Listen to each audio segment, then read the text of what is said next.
妹子妻子生日天，刚巧回到苏州，谁听说冯玉姬扩大经营，一个楼面比两个楼面。想想嘛，阿爷去碰他个啥？别靠跑，太虚工资3700，再还没寻个冲头去冒他个单。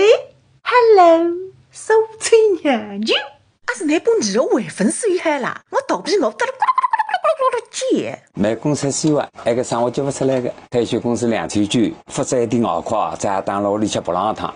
阿是你吃的米还再把你肉个跑的呀？哎喂，几辰光做还几辰光走，也不定毛的。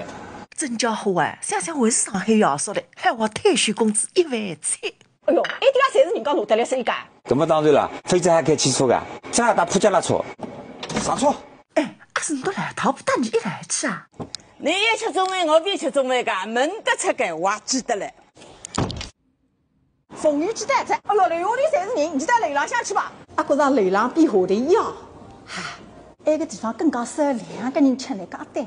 单啥么子单？还会单个啦？哎，他会得送门遇到嘞。野蛮出了养生了。咦，这个野蛮出了养生了，你可以讲呢？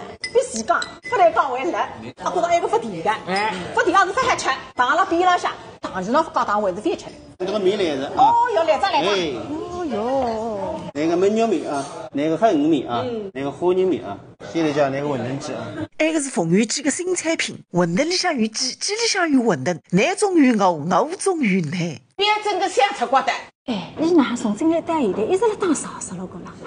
我们乡里好人，实话实说。哎，来吃那我还不打。吃它再来。